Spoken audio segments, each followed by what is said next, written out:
Hey, it's your girl, the priestess. It's time for another conversation. Hit that intro, like, share, subscribe.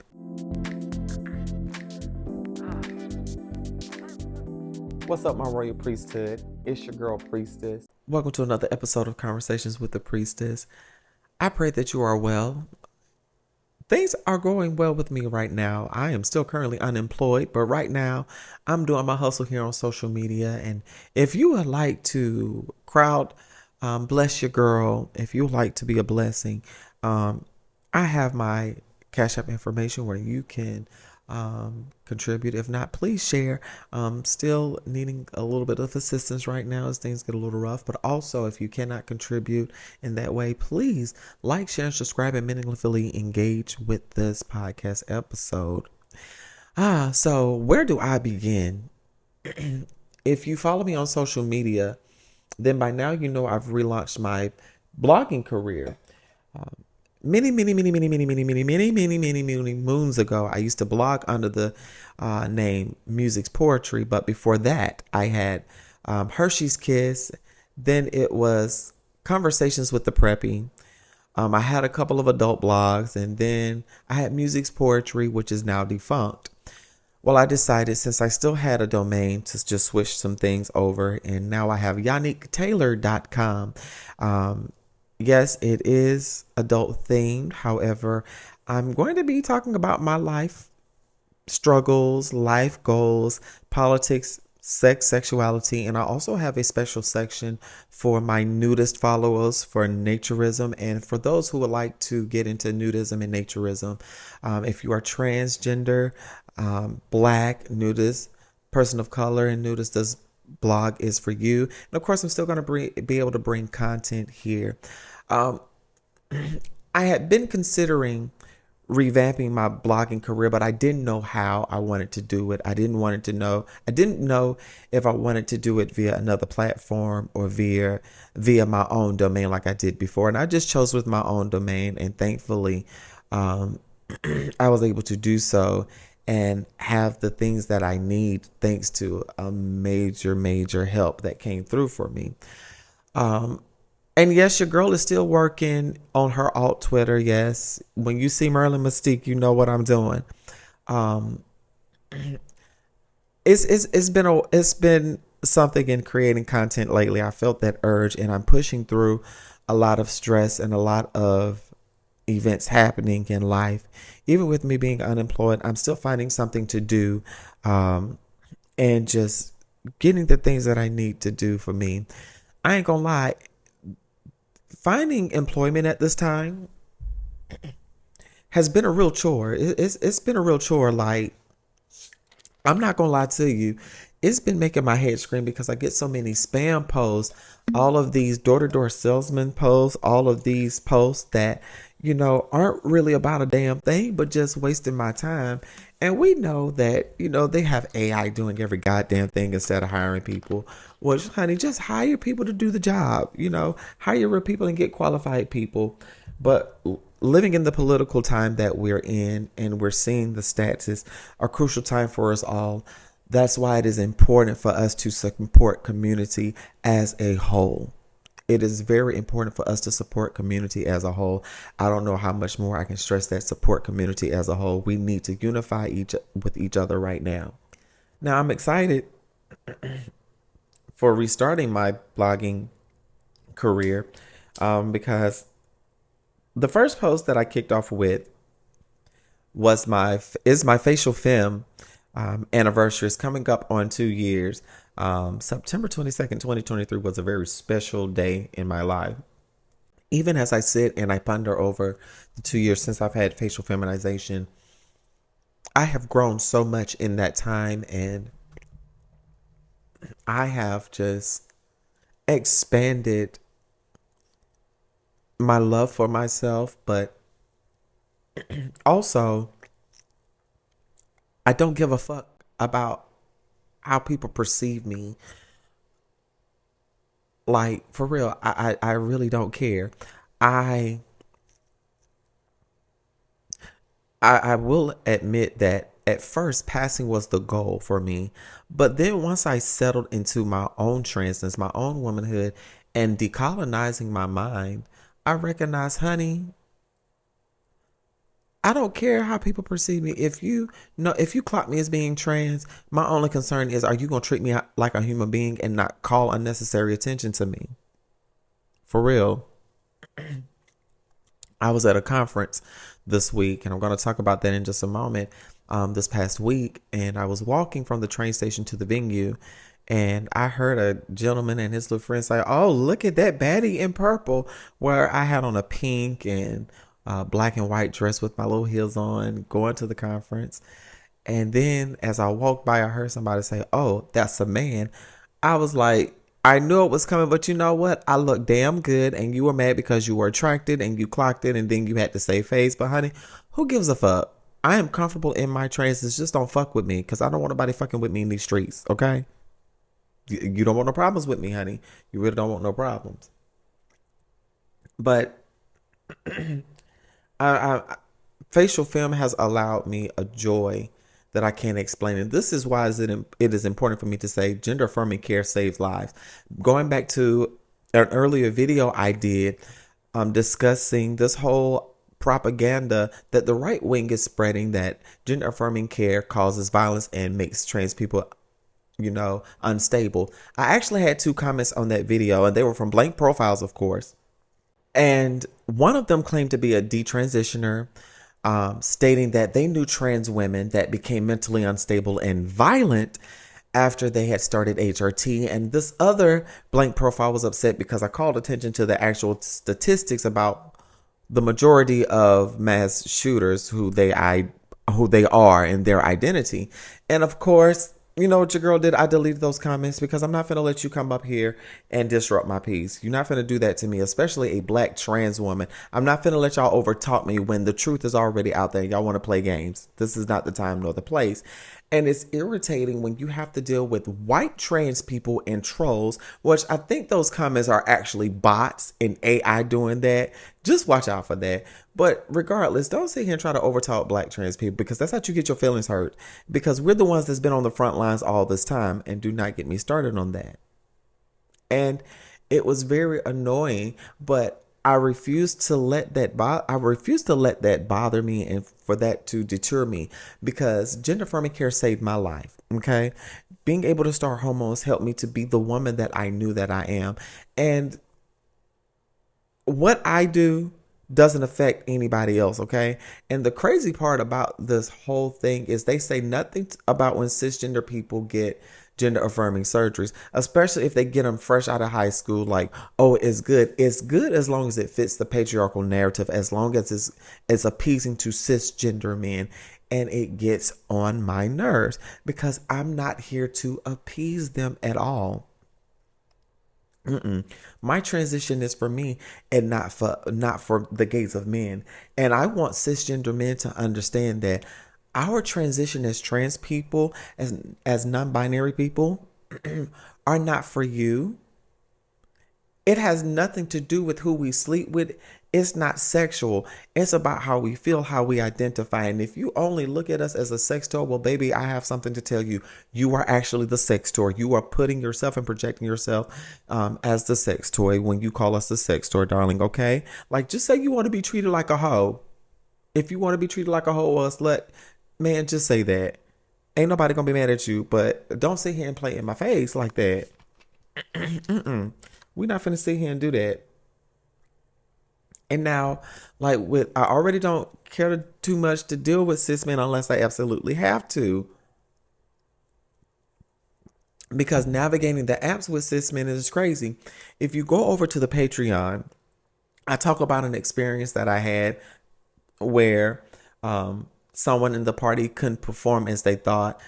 And instead of them having a discussion, they handled it the wrong way. But for that story, you got to go to patreon.com/CWT Priestess. Go ahead and just go on over there. I have a little bit of a pre-show set that I did over there. So I'm trying to build my bonus content for you all, and talk about the experiences that I have. Now, I'm going to take a quick intermission and get some water, and I'll be right back.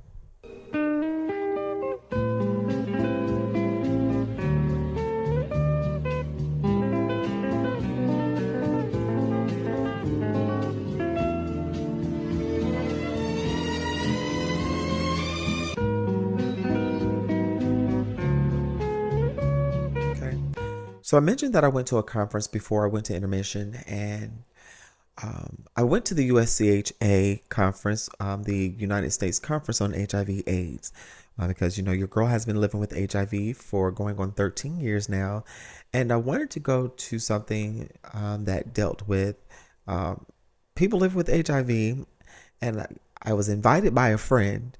And I had already been told by another friend about it. So I said, I'm going to go.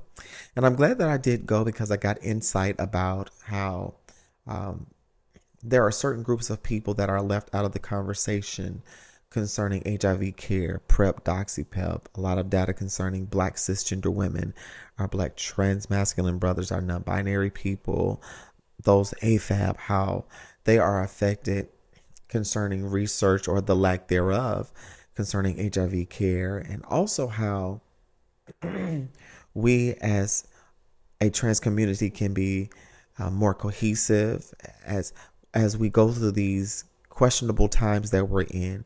And it was great to see people organizing to be on the front lines, to stand tall even in the face of adversity, with funding being cut, and now that we're having to deal with more stigma concerning HIV because of who's in certain places. But it was also important that I got to hear about the theme, which was aging with HIV, and listening to some of the elders talk about living with HIV and health things. It was very insightful. I'm going to leave a link below where you can find out more information in case you want to go to the next one and kind of get a recap of this year's USCHA. I did sit on a panel concerning T for T Love. Big shout out to my sibling Trend. Thank you so much. There was a question posed about T for T Love, and I'm actually going to put that behind the Patreon because that's a dear topic for me that I want to talk about. But it was a great topic because there's so many questions that were asked, so much insight, and we got to see how language has changed over the last 40 years concerning our community, how we've gotten more research and more data, and there's still a ways to go, And this was very insightful for me because it came at a time to where I had faced HIV stigma on the apps, and it's nothing new to me. But it gave me insight on how to better educate people. And it also gave me insight on HIV criminalization laws and the fact that a lot of those laws are still in antiquated data. We have PrEP now. We even have PEP. And now we're working on ways to where we may be able to eradicate HIV because we now know that U equals U, undetectable means untransmittable, which I have been undetectable. I'm still undetectable. Thankfully that my medication is working. And like I said, it came at a time to where I faced some stigma on the apps. One thing about me, I do disclose because I believe in disclosure, but also I understand that people are not educated. And although I may have it on my apps when I'm engaging in some adult fun time, a lot of people don't read. I don't understand what it is about people. It's like they just see the pretty face, they go for what they want, they don't think to scroll down, they don't think to take the time and read. And what I do, I check to see if they read about my status to see their response, but I also read what language that they have. If I see the word clean and then DDF, yeah, that's one or two things. You use serophobic language and that you may not have any knowledge. But then I realized that some people do have the knowledge, but they use that as a way to steal other people, to kind of have some type of desirability politics. And I see this a lot with DL men that I deal with or that I've dealt with. I don't make it a habit of dealing with DL men, but sometimes we deal with DL men because they can put on a front and hide shit very well, especially if they're visiting or if they're able to just sneak and hide, because people do shit like that too, honey. People do wild shit.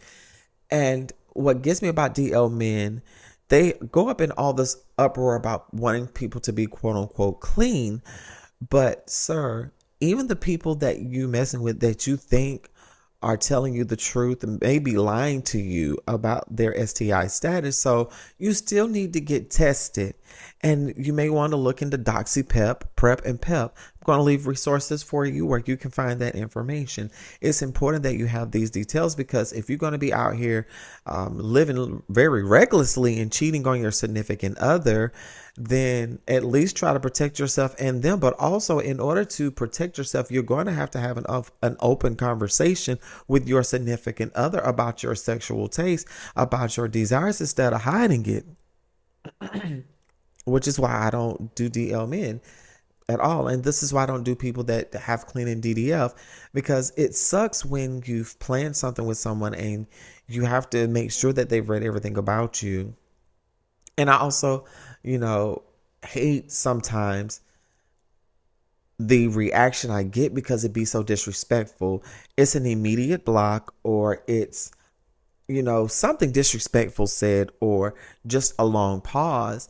And I'm like, okay, number one, if you had read my profile, we wouldn't be here. But also, maybe you need to be educated. And I oftentimes use those moments as a way to educate and provide resources, because I understand, again, because it was labeled as a gay disease, a lot of straight people think it wouldn't affect them, but baby, it affects straight people more than you think, honey. And it's not always because somebody's bisexual or DL, honey. Let's stop that narrative. It's because people don't get tested on the regular, because there's so much stigma concerning getting tested for STIs, especially HIV, even in 2025. And I'm taking that it's due to the conservative nature in which we're seeing the rise of fascism. We're seeing more xenophobic language pop up, a lot of rage bait concerning HIV. And I'm like, it doesn't take all of that. Like, it really doesn't take all of that. But I still try to educate people, which is what I'm doing now, concerning HIV. Because again, if you're going to be on these sites, make sure to read and have a conversation concerning not just HIV, but STI tests. Discuss DoxyPep.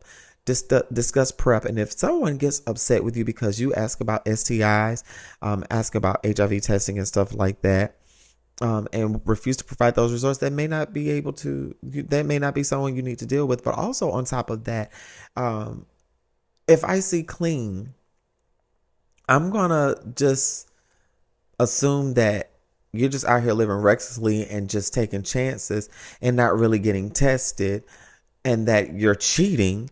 Number two, I'm also going to assume that you just like to stigmatize other people and just, think things aren't going to bother you. But see, I've also had experiences with white trans people, and how they've responded, because the immediate thing I get, because my status be on my profiles, especially on Grindr and Jacked and stuff, it says, undetectable.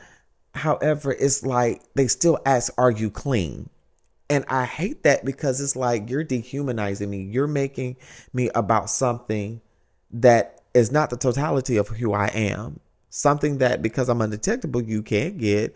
Number two, you're holding me accountable for your sexual health when you are responsible for your sexual health. Yes, ask me when was the last time I was tested. Cool. But when was the last time you were tested? And don't get upset when I ask you. Don't just say, oh, I'm clean. If you want to share my chart, we can do that, sweetie. But it's just the wild stuff on these apps concerning HIV. And with recent experiences that I've had, I don't let that deter me, but I was able to have some fun this weekend, but I'm thankful that I have a regular partner that is well educated and doing the necessary things to protect not only herself, but myself as well. Because if you are talking about having sex and you are that fearful about STIs, then you don't need to be having sex. Okay. You need to be educated a little bit more and deal with that stigma and work on that. But also, you've got to take responsibility for your own self and do the work. Like, I'm not going to do that for you. For real. Like, I just don't want to do all of that. And then being on the apps is already a hellscape anyway, because number one, because of my demographic, I deal with mostly cisgender men, or either I deal with my non-binary and T for T community. Like, that's where I'm at right now, because cis men get on my nerves because, number one, not only do they not read, but they don't know how to communicate. Like, number one, reading is fundamental, because how I know if someone's read, if our conversation is about something in my profile that's not just sexual. I said this before, if you get sexual with me too early, I'm just gonna just ignore you. And I hate that. Like, I had a guy hit me up on Tiny one time, just having a conversation. And I asked him, what are you looking for? And he's like, a great vibe. I'm like, what is a great vibe? Anybody can have a great vibe. I can meet you at a coffee shop and have a great vibe. What do you mean by great vibe?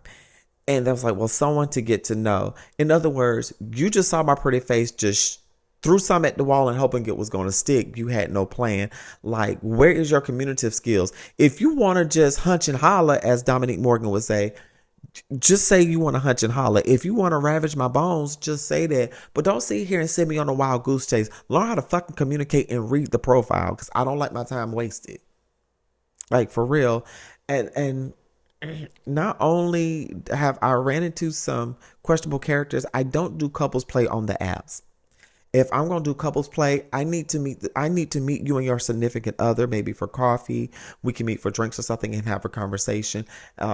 Talk via FaceTime and stuff with our partners and see what we're gonna do. I don't do couples because a lot of these couples that hit me up be suspicious, honey.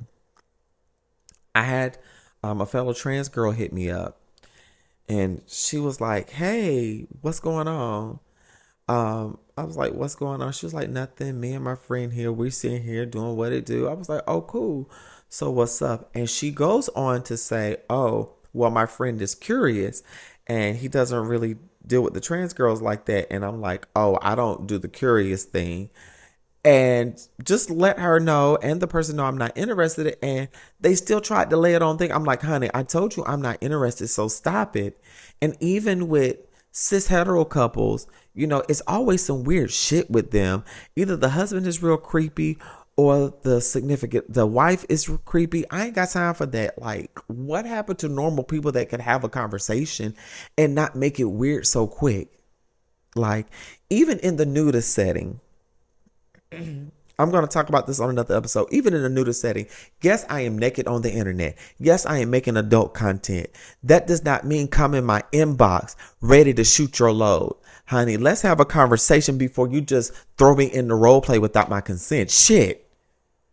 Just stop your bullshit. And with that being said, I'm going to go because it's past my bedtime. I need to get some sleep, y'all. So y'all live, love, me free. Smooches.